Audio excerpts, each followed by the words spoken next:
Assalamualaikum warahmatullahi wabarakatuh. Jemaah kajian di Masjid Al-Muhajirin yang semoga selalu dirahmati Allah.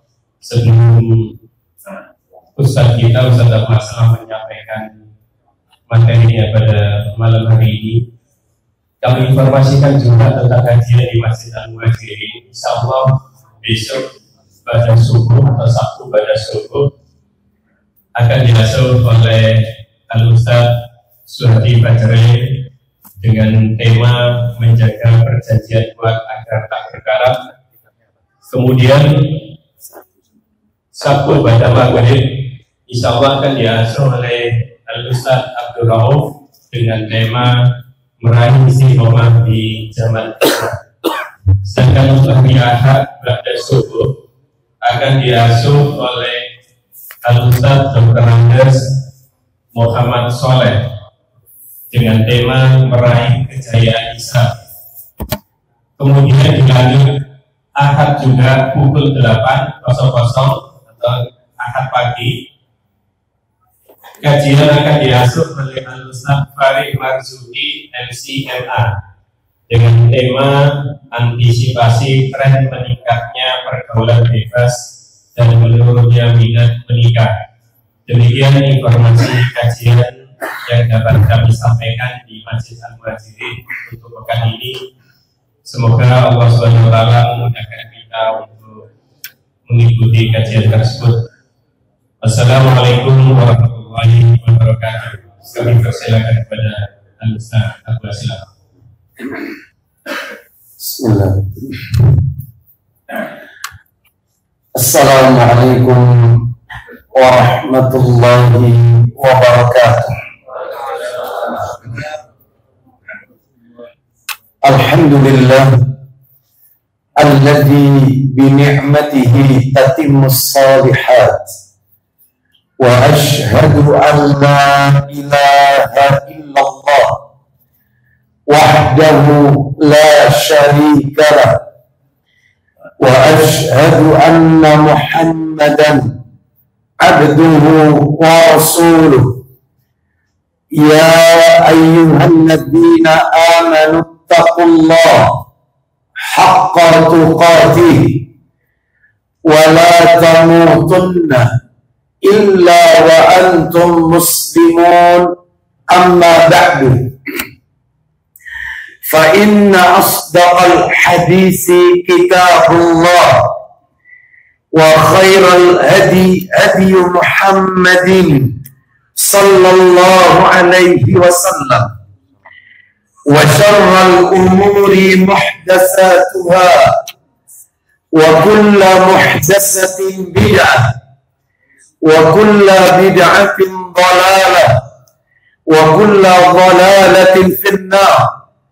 Ikhwan wa akhwati fillah, bapak-bapak, ibu-ibu, kaum muslimin dan muslimah, jamaah salat maghrib dan majelis taklim Masjid Al-Muhajirin, Perumahan Puri Indah, Sidoarjo, yang semoga dimuliakan oleh Allah Subhanahu wa ta'ala. Tidak ada kata yang patut kita ucapkan pada malam hari ini selain rasa syukur kita kepada Allah Tabaraka wa ta'ala atas segala karunia nikmat yang telah Allah berikan kepada kita. Salah satu di antara sekian banyak kenikmatan-kenikmatan yang Allah berikan kepada kita dan kita rasakan pada malam hari ini adalah Allah Subhanahu wa ta'ala kembali mempertemukan kita di salah satu rumah Allah dari sekian banyak rumah-rumah Allah yang ada di muka bumi ini, yaitu Masjid Al-Muhajirin, dalam rangka melaksanakan amalan-amalan ketaatan kepada Allah Subhanahu wa ta'ala. Diawali dengan sholat maghrib berjamaah, dilanjutkan dengan talabul ilmi, dan berakhir dengan melaksanakan sholat Isya yang dikerjakan secara berjamaah pula. Semoga rangkaian amal ibadah yang kita lakukan pada malam hari ini semuanya diterima dan diridhai oleh Allah Subhanahu wa ta'ala. Bapak Ibu kaum muslimin dan muslimah rahimani wa rahimakumullah. Tidak memperpanjang mukaddimah, kita akan lanjutkan materi kita. Seperti biasa, kajian kita semestinya di Masjid Al-Muhajirin di Jumat pekan keempat. Namun karena pada Jumat pekan keempat, pekan yang lalu, saya uzur, sehingga takmir Masjid Al-Muhajirin masih memberikan kesempatan kepada kami untuk tetap diadakannya kajian, sekalipun di waktu yang berbeda. Malam hari ini kita berada di Jumat pekan kelima, Bapak Ibu sekalian. Mudah-mudahan langkah kaki kita, niat kita, semuanya diridhai oleh Allah Subhanahu wa ta'ala. Hari ini kita akan lanjutkan materi kita. Seperti biasa, kitab yang akan kita bahas adalah kitab yang ditulis oleh Syekh Adnan Torsyah, hafizahullah ta'ala. Kitab yang berjudul Mada Yuhibbun Nabiyyu Sallallahu Alaihi Wasallam wa Mada Yakrahu. Yang mana kitab itu sudah diterjemahkan dalam bahasa Indonesia dengan terjemahan apa yang dicintai oleh Nabi dan apa yang dibenci oleh Nabi Sallallahu Alaihi Wasallam. Dan kita masih berbicara tentang apa yang dicintai oleh Nabi. Pada bulan yang lalu kita telah menuntaskan yang dicintai oleh Nabi yang nomor 1. Mungkin Bapak Ibu masih ingat apa yang Nabi cintai yang nomor 1?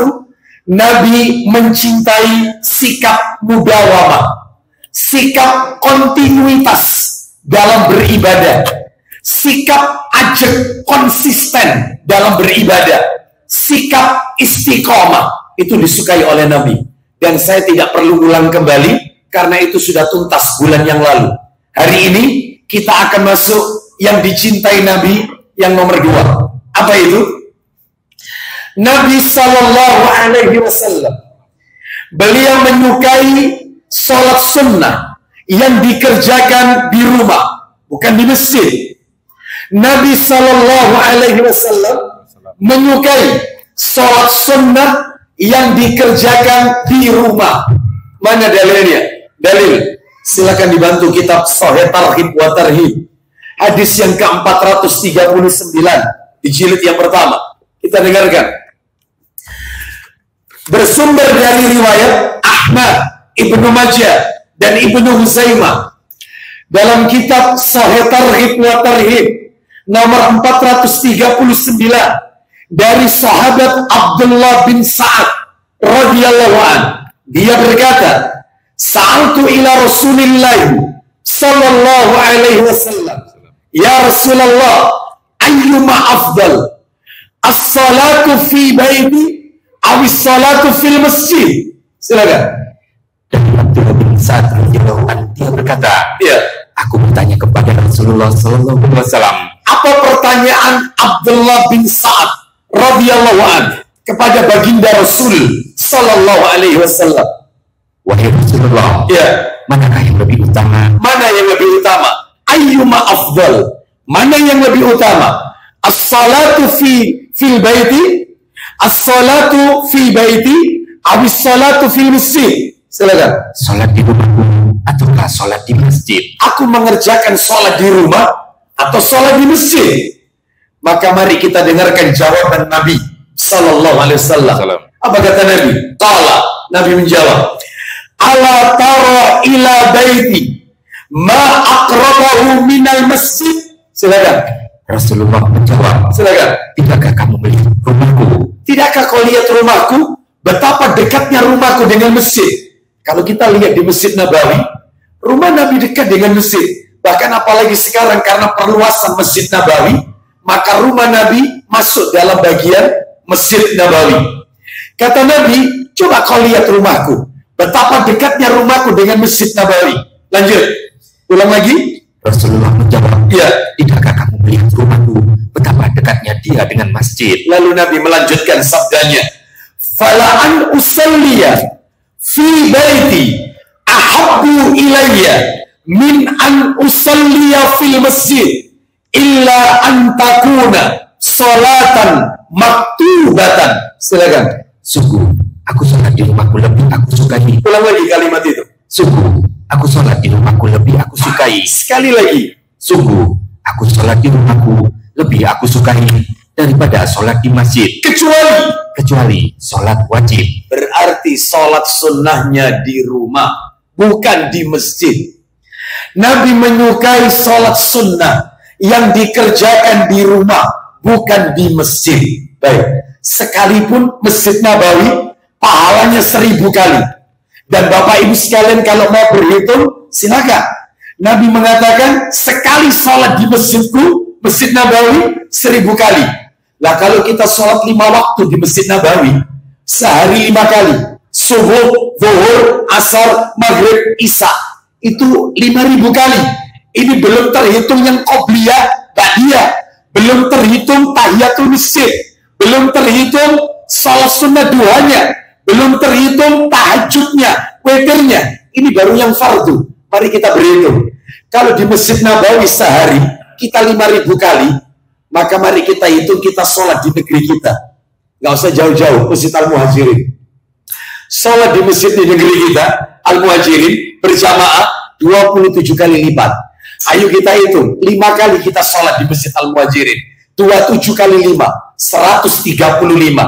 Mari kita bagi. 5000 di Masjid Nabawi, 135 di masjid di negeri kita, maka kalau dibagi 5000 dibagi 137, maka akan ketemu angka 135 ya, maka akan ketemu angka 37 hari. Bapak Ibu butuh waktu tuh 37 hari sholat di Masjid Al-Muhajirin sama dengan sehari di Masjid Nabawi. Ini belum Masjidil Haram. Sekali sholat 100.000, 5 kali sholat 500.000, 500.000 dibagi 135 sholat di negeri kita, itu akan ketemu angka kalau dijadikan tahun Bapak Ibu. Kalau dijadikan hari 3.700 hari, kalau dibagi 365, karena setahun 365, butuh waktu 10 tahun lebih sedikit. Itu seperti sehari di Masjidil Haram. Tapi Nabi lebih memilih sholat sunnah di rumah, bukan di Masjid Nabawi. Karena Nabi menyukai. Apa alasannya? Inilah yang akan kami sampaikan pada malam hari ini. Ada 2 hal yang akan kita angkat ke permukaan. Mudah-mudahan waktunya cukup. Yang pertama, dari hadis yang kita dengarkan tadi mengandung 2 pelajaran. Pelajaran yang pertama, di dalam hadis yang Nabi sebutkan tadi mengandung pelajaran betapa pentingnya menghidupkan sholat sunnah yang dikerjakan di rumah. Nanti akan kami tunjukkan dalil-dalil pendukung betapa pentingnya mengerjakan sholat sunnah yang dikerjakan di rumah. Ini nomor 1. Yang kedua adalah kita akan membahas macam-macam sholat sunnah yang Nabi ajarkan kepada kita umatnya. Apa saja bentuk-bentuk sholat sunnah yang Nabi ajarkan. Baik, sekarang kita akan bahas yang pertama lebih dahulu, Bapak Ibu sekalian, rahimani wa rahimakumullah, yaitu betapa pentingnya mengerjakan sholat sunnah di rumah, bukan di masjid. Saya akan sampaikan beberapa dalil pendukung. Di antaranya, 1, dalil pertama, minta tolong Abu Hurairah, Sahih Targhib wa Tarhib, nanti nomornya berdekatan, jangan ditutup, jilid 1, nomor 435. Sahih Targhib wa Tarhib 435. Kita dengarkan. Ani bin Umar radhiyallahu anhu qala Rasulullah sallallahu alaihi wasallam ij'alu min salatikum fi buyutikum wa la tattakhiduha quburan. Silakan. Dari Ibu Umar bahwa Nabi sallallahu alaihi wasallam bersabda, apa isi sabdanya? Jadikan sebagian sholat kalian di rumah kalian. Ulang lagi, kerjakan Kerjakan sebagian sholat kalian di rumah kalian. Kerjakan sholat dari kalian, maksudnya sholat sunnah di rumah kalian. Kenapa?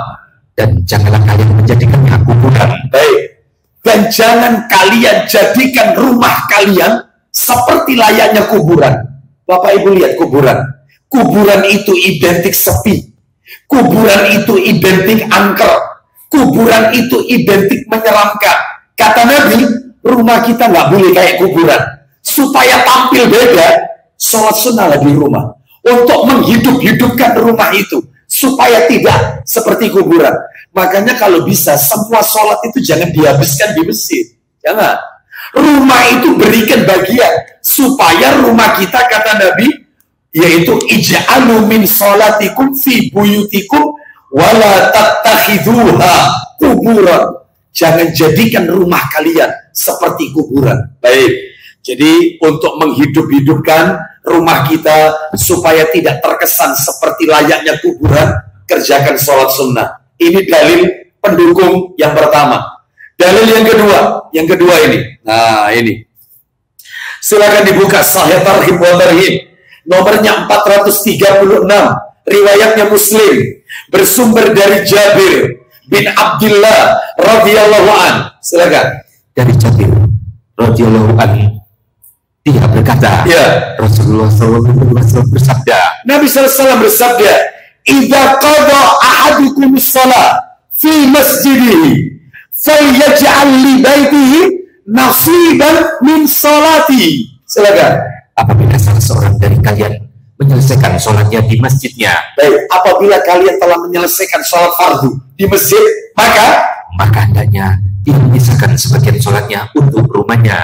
Ba'diyahnya, sholat sunnahnya itu di rumah. Kenapa? Fa innallaha ja'ilun min baitihi. Kata Nabi sallallahu alaihi wasallam, fa innallaha ja'ilun fi baitihi min salatihi khairan. Silakan.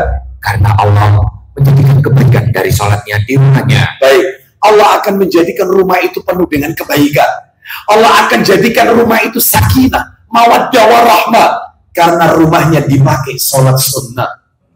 Nah, ini dalil pendukung yang kedua. Pentingnya mengerjakan sholat sunnah di rumah. Baik. Sekarang yang nomor 3, dalil ketiga. Nah ini ya. Dalil yang ketiga adalah disebutkan di dalam kitab yang sama, Sahih Targhib wa Tarhib, nomornya 440, berdekatan semua. Riwayat An-Nasai dari sahabat Zaid bin Sabit radhiyallahu an. Silakan. Dan Zaid bin Sabit radhiyallahu an, bahwa Nabi SAW bersabda, perhatikan baik-baik Bapak Ibu sekalian. Sallu ayyuhan nasu fi buyutikum fa inna afdala salatil mar'i fi baitihi illa salatal maktubah. Silakan. Wahai manusia, sholatlah di rumah-rumah kalian. Sholatlah kalian di rumah-rumah kalian. Lanjut. Karena sholat seseorang yang paling afdol adalah di rumahnya. Kecuali sholat wajib. Kecuali sholat wajib.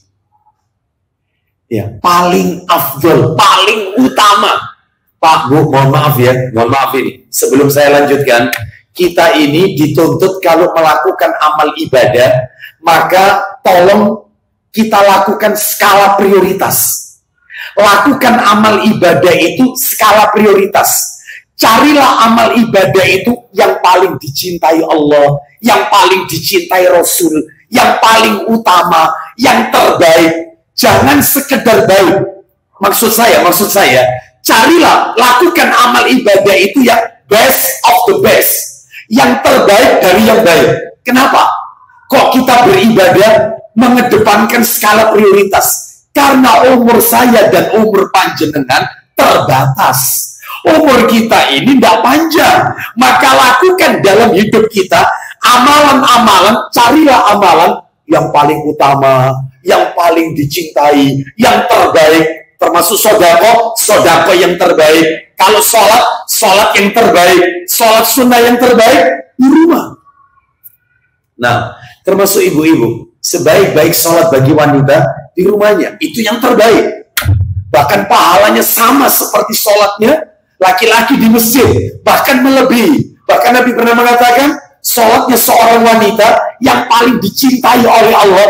Coba minta tolong. Mumpung saya karena nyebut ibu-ibu, coba minta tolong saya tarhib wa tarhib. Nomornya 374. Coba 347 atau 348. Posisi hadis ada di sebelah kanan bagian bawah. 347 348. Silakan baca, silakan. Dari siapa ini, Ustaz? Dari dibaca dari atas nggak apa-apa. Terakhir, nama orang terakhir, sahabat.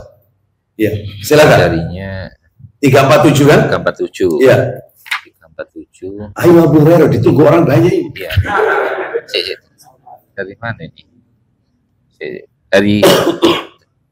Dari nggak ada, Ustaz. Nggak ada namanya. Bawa sini.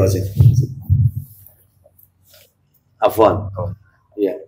Juga darinya. Nah, ini disebutkan, ya. Ibnu Hibban yang sama kembalinya ke atas, berarti Abdullah bin Mas'ud radhiyallahu anhu. Baik. Silakan. Ayo baca. Dari Abdullah bin Mas'ud radhiyallahu anhu, dia berkata, iya, tidaklah seorang wanita melakukan sholat yang lebih dicintai oleh Allah. Tidaklah seorang wanita yang melakukan sholat yang lebih dicintai oleh Allah. Lanjut. Daripada sholatnya di tempat yang paling gelap di rumahnya. Sholatnya wanita di tempat yang paling gelap dari rumahnya, itu adalah sholatnya wanita yang paling dicintai oleh Allah. Maksudnya paling gelap dari rumahnya. Jadi kalau di dalam rumah itu terdapat beberapa bagian, ruang tamu, ada kamar, ada ruang tengah, ruang keluarga, maka di dalam kamar. Kalau di dalam kamar ada ruangan lagi, maka di dalam ruangan itu. Di dalam ruangan itu ada ruangan lagi, masuk lagi. Semakin dia masuk, maka semakin dicintai oleh Allah Azza wa Jalla. Tapi tidak dilarang, wanita ke masjid tidak dilarang. Tidak ada dalil yang melarang wanita untuk sholat di masjid. Tapi kalau ditanya yang terbaik, yaitu adalah di rumahnya. Kembali ke materi kita. Dalil ketiga. Dalil pendukung tentang pentingnya sholat sunnah dikerjakan di rumah. Betul ya, yang ketiga nih ya? Ketiga apa keempat ini? Oh, keempat, betul, keempat. Ya, keempat. Yang keempat adalah, silakan dibuka. Sahih Targhib wa Tarhib. Ya, nomornya jilidnya jilid 2. Nomornya 625. Dari Abu Hurairah radhiyallahu anhu, dia berkata, Rasulullah SAW bersabda, rahimallahu rajulan qama minal laili fasalla wa ayqadha imra'atahu fasallat fa in abat nadhaha fi wajhiha alma. Silakan. Dari Abu Hurairah radhiyallahu anhu, dia berkata, ya, Rasulullah SAW bersabda, semoga Allah merahmati. Ulang lagi. Semoga Allah merahmati. Siapa yang dikasih rahmat oleh Allah? Seorang laki-laki yang bangun malam lalu sholat sunnah. Baik, seorang laki-laki yang bangun malam sholat tahajud, lalu kemudian dan dia membangunkan istrinya. Kalau istrinya menolak, lanjut. Jika istrinya menolak, maka dia memercikkan air ke wajahnya. Dia percikan air ke wajah istrinya untuk sholat. Lanjut berikutnya. Dan semoga Allah merahmati seorang wanita. Kenapa wanita itu diberi rahmat oleh Allah? Yang bangun malam lalu sholat. Bangun malam sholat tahajud, lalu dan dia membangunkan suaminya. Kalau suaminya menolak, jika suaminya menolak, maka dia memercikkan air ke wajahnya. Berarti suami istri ini sholat tahajud di rumah, bukan di masjid. Ini dibersihkan ya, bukan disiram loh ya. Dibersihkan, mungkin sekalian jengkel, sekalian mungkin ya. Enggak, ini dibersihkan sampai bangun. Ayo bang, sholat bang, meskipun witir tak 1 rakaat, nggak apa-apa. Ayo bang. Setelah itu tidur lagi. Yang penting sholat malam. Maaf. Ini menunjukkan kepada kita pentingnya sholat sunnah yang dikerjakan di rumah. Karena apa? Karena pasangan tersebut, suami istri tersebut mendapatkan rahmat dari Allah Azza wa Jalla. Kita lanjutkan dalil yang berikutnya. Yang keberapa sekarang? Yang ke-6. Karena tidak semua kami yang kelima ya. Karena tidak semua kami sampaikan ini ya, mengingat waktu. Yang kelima, Bapak Ibu sekalian, yang kelima adalah yaitu disebutkan di dalam Sahih Targhib wa Tarhib. Oh, mohon maaf. Dalam kitab Sahih Jami'us Shahih. Sahih Al-Jami'us Shahih. Ini kitabnya di sini nggak ada di masjid ya. Jilidnya adalah jilid 1. nomornya 505. Saya bacakan aja. Dari Abu Hurairah radhiyallahu anhu, dia berkata, Rasulullah sallallahu alaihi wasallam, beliau bersabda, "Idza dakhalta manzilaka fasalli rak'ataini tamna'anika madkhalas suq." Apabila kalian masuk ke dalam rumah, pulang dari safar, pulang dari bepergian Bapak Ibu, panjenengan pulang dari safar, masuk ke dalam rumah, maka kerjakan sholat 2 rakaat. Kenapa? Keutamaannya apa? Pulang dari safar, sholat 2 rakaat di dalam rumah. Karena sholat 2 rakaat tersebut, kata Nabi, dapat mencegahmu dari tempat masuk yang jahat. Lalu dilanjutkan, فَإِذَا خَرَجْتَ min manzilika fasalli rak'ataini tamna'anika makhrajas suq. Apabila kalian keluar dari rumah, maksudnya tujuan safar, perjalanan jauh, mau umroh, mau keluar kota, sholat dulu di rumah 2 rakaat. Kenapa? Karena dengan sholat 2 rakaat tersebut di rumah itu, maka Allah akan mencegahmu dari tempat keluar yang jahat. Jadi seluruh makhluk-makhluknya Allah yang ada di luar rumah kita, yang akan berbuat makar kepada kita, dijauhkan oleh Allah. Itu fungsinya sholat tersebut. Makanya kalau mau safar, sholat dulu 2 rakaat di rumah, bukan di masjid, di rumah. Allah akan jauhkan semua perbuatan jahat yang ada di luar rumah tersebut. Ya, baik. Termasuk kita tidak akan disimpangkan oleh orang dalam perjalanan, termasuk disimpangkan sama Google Map. Ya. Kan kadang-kadang nyimpangkan ini, belok kanan, padahal belok kiri, belok kanan itu sungai, Bapak Ibu sekalian. Ya, maka supaya kita tidak disimpangkan, siapapun itu ya, kadang-kadang kita sudah santun sama orang, turun dari mobil, kita nyampaikan salam, assalamualaikum, mun saya Pak, badi tanggelet mau tanya, ini alamatnya mana, arahnya mana, sudah santun, onggah-onggu sudah kita lakukan, masih disimpangkan. Ya, oh tasik tebet, panjenengan lurus mawon, padahal dekat, disimpangkan. Maka supaya kita tidak diganggu orang, maka sholat 2 rakaat. Baik, kita lanjutkan. Dalil yang berikutnya adalah dalil ke-6. Nah, dalil yang ke-6, dalil pamungkas. Cuma 6 saja. Silakan dibuka Sahih Muslim. Ada Sahih Muslim? Punya Sahih Muslim? Ada di sini. Boleh pakai ini, boleh pakai asli, pakai ini aja, nggak apa-apa. Kalau yang di sini terjemahan kan itu, nomornya 702. Sebelah kiri, 702. Kalau cetakan asli, nomor asli 730. Beda nomor, isinya sama. Kita dengarkan dari Abdullah bin Syakik radhiyallahu anhu. Silakan. Abdullah bin Syakik radhiyallahu anhu katanya, ya, aku bertanya kepada Aisyah radhiyallahu anha, ya, tentang sholat sunnah rawatib yang pernah dikerjakan Rasulullah Sallallahu Alaihi Wasallam. Abdullah bin Syakik radhiyallahu anhu bertanya kepada Ummul Mukminin Aisyah radhiyallahu anha tentang sholat sunnah rawatib qobliyah ba'diyah yang dilakukan oleh Nabi Sallallahu Alaihi Wasallam. Lanjut, apa kata Aisyah? Katanya, ya, sholat di rumahku 4 rakaat sebelum sholat di rumahku 4 rakaat sebelum zuhur. Nabi sholat di rumahku 4 rakaat sebelum zuhur. Lanjut.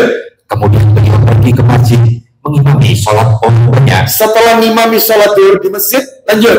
Sesudah itu beliau pulang. Lanjut. Lalu sholat di rumahku 2 rakaat. Tetap di rumah. Qobliyah di rumah, ba'diyah di rumah.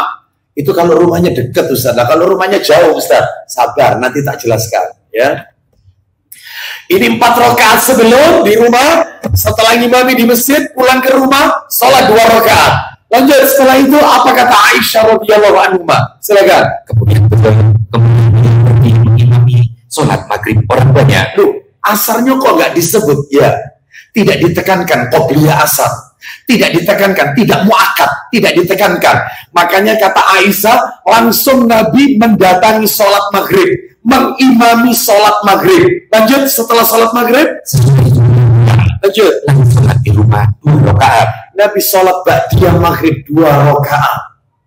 Ya, Bapak Ibu, sebelum ini dilanjutkan, Nabi pernah melihat seseorang sholat bukan di Masjid Nabawi, bukan di Masjid Nabawi. selain Masjid Nabawi. Jadi habis sholat maghrib, Nabi mengimami. Setelah salam, rupanya ada orang itu, dia naik bangkit, ingin sholat ba'diyah maghrib di masjid. Sama Nabi dihentikan. Tunggu dulu. Sholat apa yang ingin kau lakukan ini? Aku ingin melaksanakan ba'diyah maghrib, ya Rasulullah. Sholat ini tempatnya bukan di masjid. Pulang ke rumah, sholat di rumah. Bayangkan, orang ini mau sholat di masjid, disuruh pulang sama Nabi. Sholat ini tempatnya bukan di masjid, tapi di rumah. Kerjakan di rumah. Tapi bukan di Masjid Nabawi waktu itu kejadiannya. Kalau nggak salah di Masjid Khaif ceritanya itu. Itu riwayatnya riwayat Abu Dawud. Kembali lagi ke cerita tadi. Maghrib sudah kan? Sekarang Isya. Lanjut, teruskan.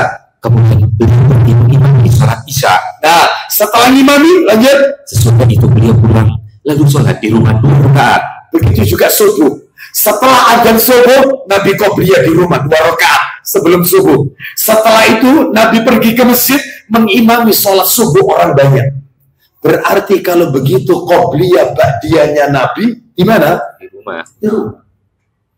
Padahal di Masjid Nabawi pahalanya 1000, tapi Nabi lebih menyukai sholat sunnah dikerjakan di rumah, bukan di masjid. Oleh karena itu Bapak Ibu sekalian, berdasarkan dalil-dalil ini, mari kita bersemangat untuk menghidup-hidupkan rumah kita dengan mengerjakan sholat-sholat sunnah, Bapak Ibu sekalian. Baik, sekarang kita akan masuk. Sudah masuk Isa? Belum ya? Kita akan masuk materi yang nomor 2. Apa materi yang nomor 2? Materi yang kedua adalah yaitu macam-macam sholat-sholat sunnah yang Nabi ajarkan kepada kita. Saya akan sebutkan dulu Bapak Ibu satu persatu, sesuai dalil yang sahih. Tanda kutip, garis bawahi. Tolong diingat ya. Saya akan sebutkan satu persatu macam-macam sholat sunnah berdasarkan dalil yang sahih. Baik.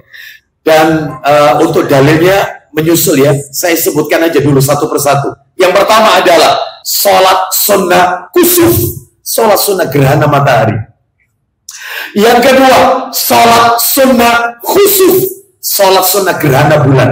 Ini saya sebutkan dulu macamnya sholat sunnah. Nanti baru penjelasannya berikutnya. Itu nomor 2, sholat sunnah gerhana bulan, sholat sunnah khusuf. Yang ketiga adalah sholat sunnah yang dilakukan di Miqat Dzulhulaifah saat kita menunaikan haji atau umrah. Jadi Miqat ini dekat dengan Masjid Nabawi, kurang lebih sekitar 12 km dari Masjid Nabawi. Perjalanan kalau naik bis 30 menit, kurang lebih setengah jam. Nah, di situ ada lembah namanya Al-Aqiq. Apa kata Nabi? Sholli fi hadzal wadi al-mubarak. Salatlah kalian di lembah ini karena lembah ini penuh dengan keberkahan.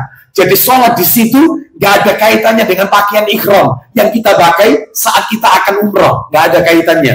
Nggak ada kaitannya dengan niat, nggak. Ya, sholat ini. Tapi sholat ini murni dalam rangka ngawal berkah. Karena tempat itu tempat yang diberkahi. Tapi sekarang kalau lihat travel-travel sekarang, jarang yang mampir ke sini. Jadi langsung ke stasiun kereta. Karena sekarang kan ada kereta cepat. Sehingga nggak mampir ke Miqat Dzulhulaifah, langsung stasiun. Lah terus gimana Ustaz Miqatnya?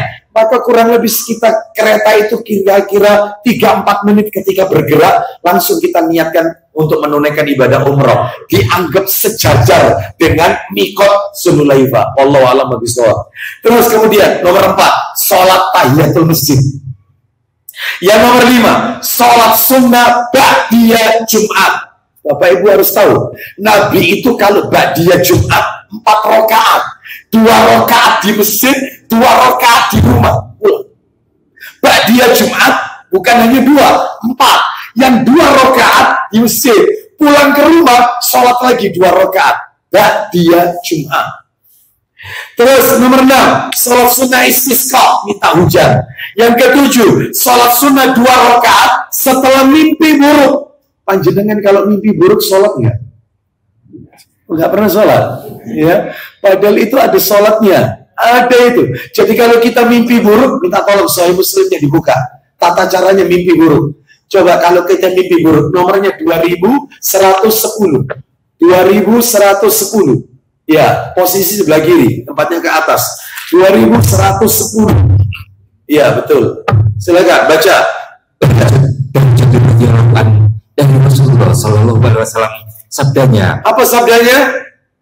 Apabila salah seorang kamu bermimpi dengan mimpi yang tidak disenanginya, apabila kalian mimpi yang tidak kalian sukai, lanjut, maka tangannya berlutut ke kiri 3 kali. Jadi kalau kita mimpi buruk, mimpi yang di dalamnya terdapat permainan-permainan syaitan, mimpi yang di dalamnya menakutkan, maka kata Nabi, meludah ke arah kiri 3 kali. Gak usah pakai kek, gak usah Pak. Kasihan istri di samping. Ya, itu bahasa terus itu pasti. Dia pasti tanya sama kita, ya suaminya, kamu tiap malam kok meludahi saya? Suaminya bilang, iya karena aku mimpi syaitan. Kayak apa setan? Kayak kon setan? Nah ini repot ini. Gak kelar-kelar nanti ya. Jadi gak usah, biasa aja. Terus setelah meludahi ke kiri 3 kali, lanjut. Kemudian berlindung kepada Allah dan membuat setan 3 kali. Ta'awud 3 kali. A'udzubillahi minasyaitonir rajim. A'udzubillahi minasyaitonir rajim. A'udzubillahi minasyaitonir rajim. Terus kemudian setelah itu berubah posisi tidur dari posisinya semula. Jadi kalau awal tidur mimpi buruk, dia tidur miring ke kiri, maka dirubah miring ke kanan, pindah posisi. Bukan bantalnya yang dibalik, bukan. Kalau di masyarakat kan bantali waliin kan gitu, salah. Ya itu khurafat itu. Lanjut teruskan. Dan masih ada. Dan jangan menceritakan kepada orang lain. Terus kemudian ada lagi yang nomor 2111 paling bawah. Mimpi itu ada 3. Ayo coba Abu Hurairah di tengah-tengah. Ya silakan itu. Iya. Mimpi itu ada 3 macam. Kata Nabi mimpi itu ada 3. Silakan. Satu. Mimpi yang baik adalah kabar suka dari Allah. Mimpi yang baik itu berita baik dari Allah. Contoh, mimpi ketemu orang tuanya. Ternyata dalam mimpinya dia melihat orang tuanya seperti masa mudanya dulu, sehat, tersenyum dengan anaknya. Itu berarti kabar baik dari Allah. Kabar baik, itu ya. Tapi kalau terus nomor 2, mimpi yang menakutkan atau menyedihkan datangnya dari syaitan. Mimpi yang bikin kita sedih. Lihat orang tua ternyata kondisinya memprihatinkan, kurus atau tubuhnya penuh dengan luka. Ini datangnya dari syaitan. Setan ingin menakut-nakuti kita. Itu ya, menakutkan. Nah yang nomor 3, jenis mimpi ketiga, silakan. Yang ketiga, dan mimpi yang timbulnya karena ilusi, angan-angan, jadi khayalan seseorang. Sebelum tidur, dia itu menghayalkan apa? Ya Allah, nikmat mungkin ya. Jadi orang kaya, rumah makro-makro, mobil mewah, istri 2. Itu bayangkan, bayangkan.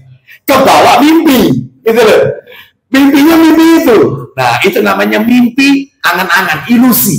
Lanjut terus poinnya, apa kata Nabi? Maka karena itu, jika kamu bermimpi tidak kamu senangi, maka bangunlah, kemudian sholat. Sholat. Kalau mimpi buruk itu sholat. Ada sholat karena mimpi buruk. Saya lanjutkan sedikit Bapak Ibu sekalian.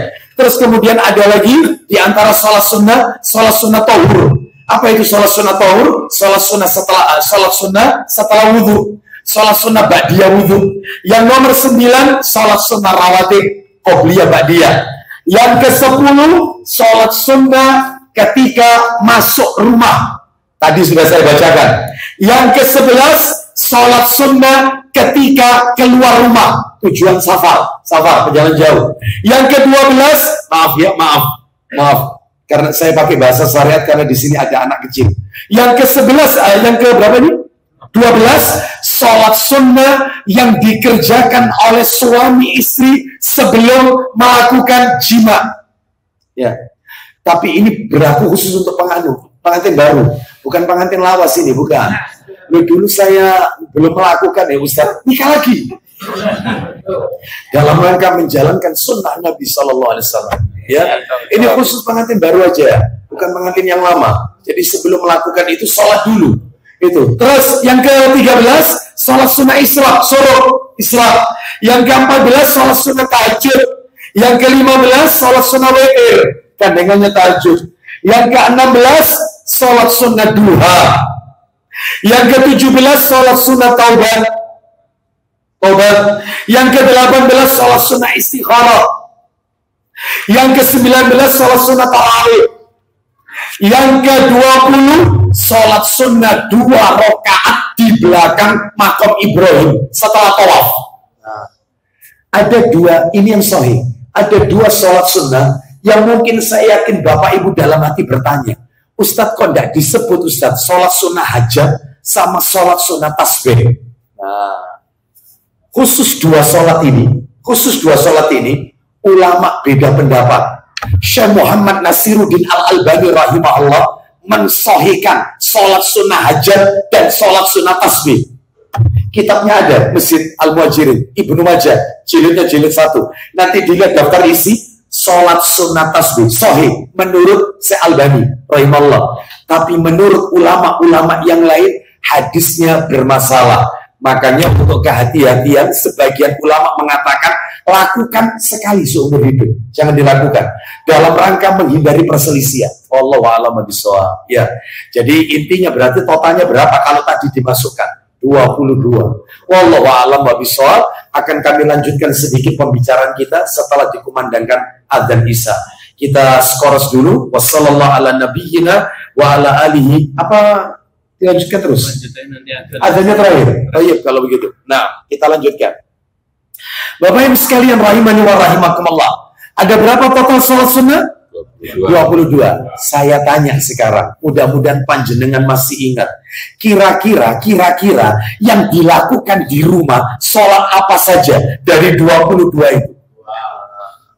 Duha, tahajud, gandengannya tahajud, witir, sudah 3 ya, sudah 3. Terus apa lagi? Yang di rumah, Qobliyah subuh. Rawatib gitu aja. Gak dia kan?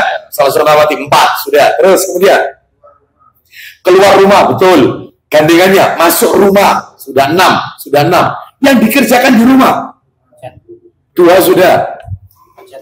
Hajat sama tasbih kita ingatkan dulu aja ya. Salat sunnah apa? Salat sunnah taubat boleh nggak di rumah? Boleh. Salat sunnah istikharah boleh nggak di rumah? Boleh. Ya. Pertanyaan saya, salat sunnah tahiyatul masjid boleh nggak di rumah? Nggak bisa, nggak masuk. Ya. Salat sunnah gerhana bulan boleh nggak di rumah? Boleh nggak di rumah? Ayo, salat sunnah tarawih bagi laki-laki di rumah atau di masjid? Masjid. Ini yang di rumah, Di antaranya lagi adalah salat sunnah, yaitu salat sunnah istikharah sudah tadi ya. Salat sunnah ketika mimpi buruk. Salat sunnah ketika mau menjima istri, pengantin baru, itu di rumah. Nah, enggak masuk pengantin lama. Ya, seperti itu kan sudah lewat. Ya? Berdoa saja. Ya, Allahu a'lam bishawab. Baik, sekarang saya tutup kajian kita. Muncul pertanyaan, memangnya apa keutamaannya sholat sunnah ini? Kalau kita lakukan, kalau di rumah jelas keutamaannya. Selain dicintai oleh Nabi, yang kedua rumah itu dijadikan bahagia oleh Allah Azza wa Jalla. Selain itu rumah itu nggak identik seperti kuburan, kata Nabi.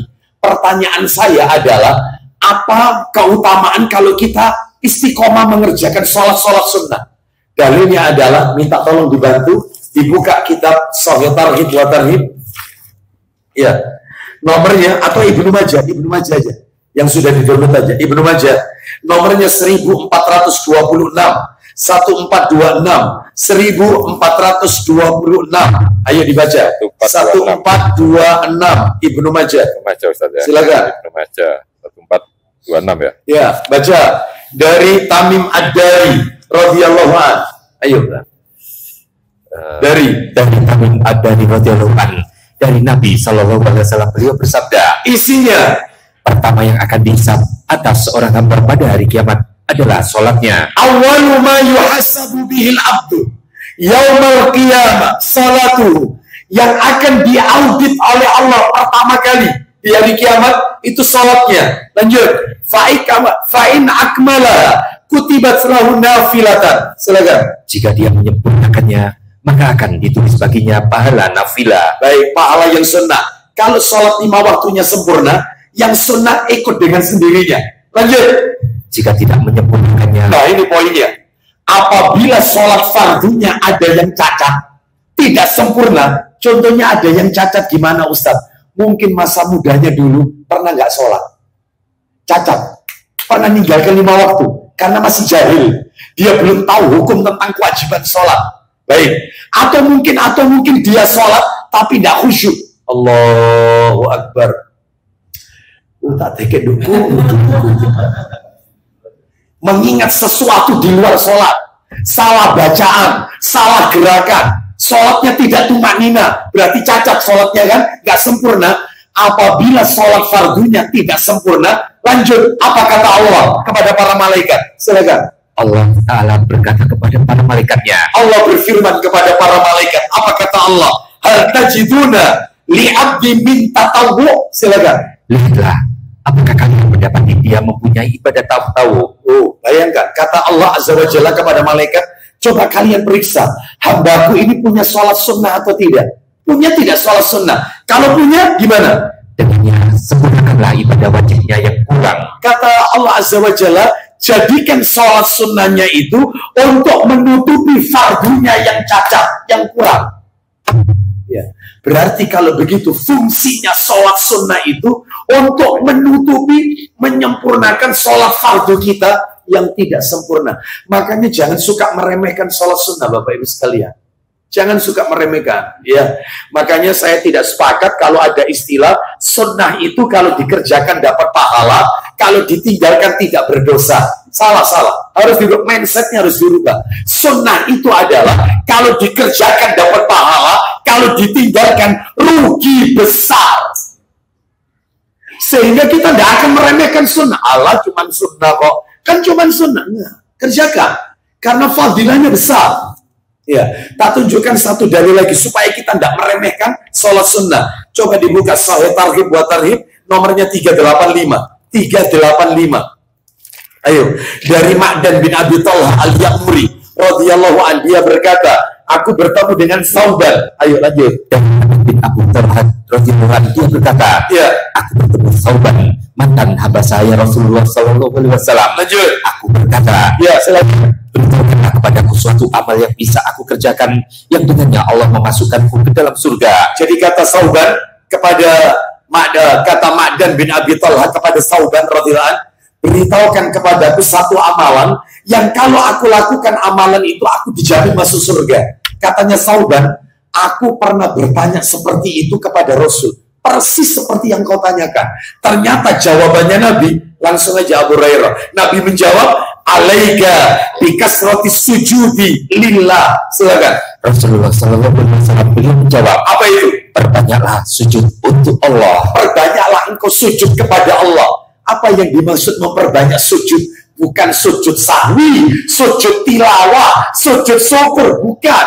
Yang dimaksud memperbanyak sujud ini adalah memperbanyak sholat sunnah. Kenapa? Lanjut, silakan. Karena tidaklah kamu bersujud satu kali ulang lagi.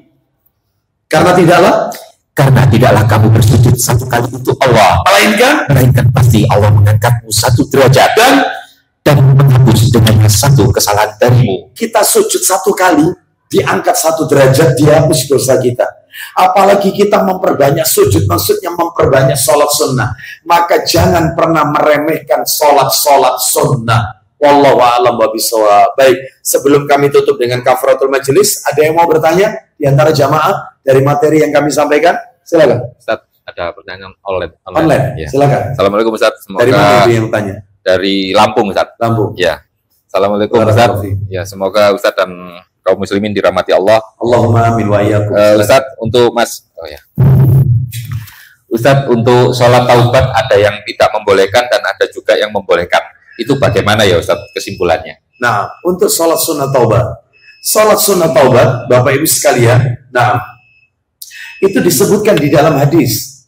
Riwayatnya adalah riwayat Abu Dawud. Kalau kita kepingin tahu dalilnya, bahkan disebutkan riwayat Abu Dawud, ya, coba dibuka Abu Dawudnya yang sudah di-download.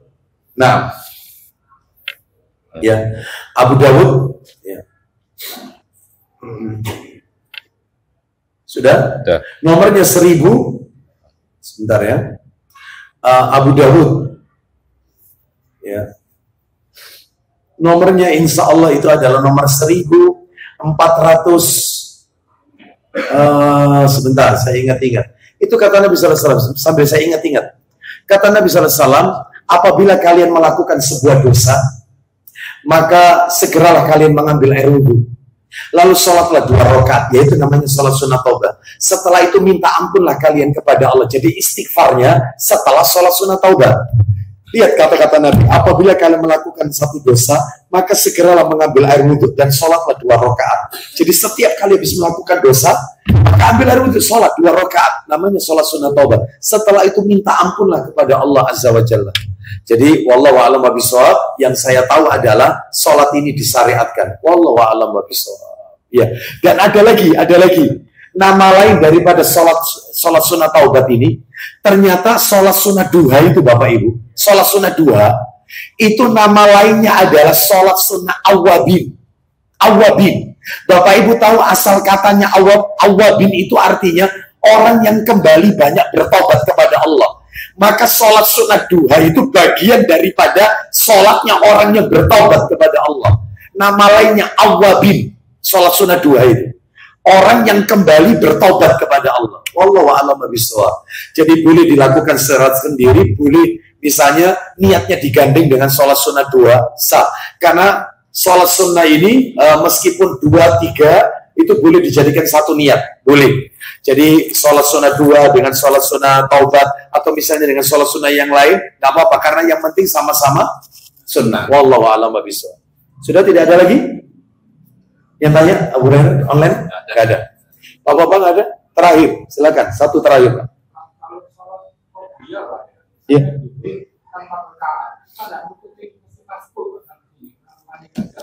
Iya. Nah, barakallahu fiik.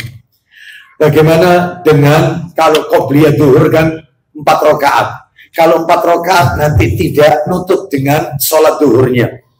Karena waktunya terbatas. Jadi begini Bapak Ibu sekalian. Boleh saya jelaskan ini? Baik. Jadi begini Bapak Ibu sekalian, yang namanya sholat sunnah rawatib itu hitungannya, pendapatnya ada beberapa pendapat. Pendapat yang pertama, diingat-ingat ya, pendapat yang pertama itu adalah pendapat yang disampaikan oleh pendapatnya mazhab Hanafi, Imam Abu Hanifah, Hanafiyah. Mereka mengatakan 12 rakaat sehari semalam. 12 rakaat itu apa saja? 12 rakaat itu adalah di dalam Ibnu Majah, minta tolong sudah diringkes ya. Belum, dia masih tanya. Iya. Si sergap. Ibnu Majah, nomornya 1140. Sekalian tuntas ini, 1140, minta tolong. 1140 Ibnu Majah. Ayo baca. 1140. Ayo. Dari Aisyah. Dari Aisyah, ayo silakan. Dari Aisyah dia berkata, ya silakan. Isinya kita dengarkan baik-baik dan kita hitung sama-sama. Silakan. Barang siapa menjaga 12 rakaat sholat sunnah, maka akan dibangunkan baginya rumah di surga. 12 rakaat itu kalau dijaga istiqomah dapat rumah di surga. Hitungannya 4 rakaat sebelum 4 sebelum zuhur. Lanjut. 2 rakaat setelah zuhur. 4 ditambah 2, 6. Lanjut. 2 rakaat setelah maghrib. Berarti 8. Lanjut. 2 rakaat setelah isya. Berarti 10 terakhir. Dan 2 rakaat sebelum fajar. Itu kalau istiqomah, rumah di surga menanti. Mau yang mau pakai ini, monggo. Yang kedua, pendapatnya adalah pendapat Hambali. Mazhab Hambali. Itu totalnya sehari semalam bukan 12, tapi 10 rakaat. Nah ini yang dilakukan beliau. Sebelum zuhur 2. Rinciannya di mana? 10 rakaat. Buka Sahih Bukhari. Nomornya 1180. Ayo cepet dikit. Bukhari 1180. Cepet dikit. Bukhari Ustaz ya. Ya, Bukhari 1180 dari Ibnu Umar radhiyallahu anhuma. Silakan, kita hitung sama-sama ya. Ini pendapatnya Imam Hambali. Ya, mazhab Hambali. Silakan, ayo. Dari Abdullah bin Umar radhiyallahu anhu berkata, Ya, aku menghafal sesuatu dari Nabi sallallahu alaihi wasallam. ya terus. Salat sunnah 10 rakaat. 10 rakaat salat sunnah. Apa saja itu? Yaitu 2 rakaat sebelum sholat zuhur. Itu yang panjenengan lakukan. Enggak apa-apa. 2 rakaat sebelum zuhur. Lanjut. 2 rakaat sesudahnya. 2 rakaat setelah zuhur berarti 4. Lanjut. 2 rakaat sesudah sholat maghrib di rumah beliau. Baik, berarti 6. Lanjut. 2 rakaat sesudah sholat isya di rumah beliau. Berarti 8. Terakhir. Dan 2 rakaat sebelum sholat zuhur. Siapa yang melakukan ini sah. Nabi pernah melakukan. Nggak apa-apa. Yang mau 12 dapat rumah di surga. Nabi juga lakukan. Yang salah yang nggak salah. 3. Nah ini yang unik ini. Pendapat yang ketiga, pendapatnya Imam An-Nawawi rahimahullah. sehari semalam itu bukan 12, bukan 10, tetapi 18 rakaat. Pengen tahu hitungannya? Ayo dibuka Ibnu Tirmidzi 427 nomornya dan 430, Tirmidzi 427 dan Tirmidzi 430. Baca cepat. Siap. Silakan. Nama orang terakhir dari Ummu Habibah lihat dan rasa kita dan itu kata silakan. Rasulullah SAW bersabda, Dihitung ya, dihitung. Perhatikan baik-baik. Silakan. siapa sholat 4 rakaat sebelum dan setelah zuhur. Ulang lagi. Siapa sholat 4 rakaat sebelum zuhur dan setelah zuhur. 4 rakaat sebelum zuhur, 4 rakaat sesudah zuhur, maka Allah akan membiarkannya masuk ke dalam neraka. Maka kulitnya tidak akan pernah ketemu dengan api neraka, kata Nabi. Jasadnya tidak akan ketemu sama api neraka. Tapi sebelum zuhurnya berapa? 4. Sesudah zuhur berapa? 4. Terus 430 Tirmidzi. Baca. Sudah berapa? 4 ditambah 4? 8. Diingat-ingat ya angka 8. Ayo. 30. Dari mana ini? 30. Dari Ibnu Umar. Ayo. Ya. Sallallahu alaihi wasallam bersabda. Isinya barang siapa? Semoga Allah merahmati. Stop, ulang lagi. Semoga Allah merahmati. Siapa yang dikasih rahmat oleh Allah? Orang yang sholat 4 rakaat sebelum asar. Sebelum asar 4 rakaat. Ketemu sekarang. Berarti total 4 tambah 4 tambah 4. Berapa? 12. Lah sisanya ikut sama tadi yang dahulu tadi. Setelah maghrib 2, setelah isya 2, sebelum subuh 2. Jadi total 18 rakaat. Oke nih Ustadz, makanya gitu boleh pilih. Dan terus pendapat yang terakhir Imam Malik. Katanya Imam Malik, lah ini pendapat lemah.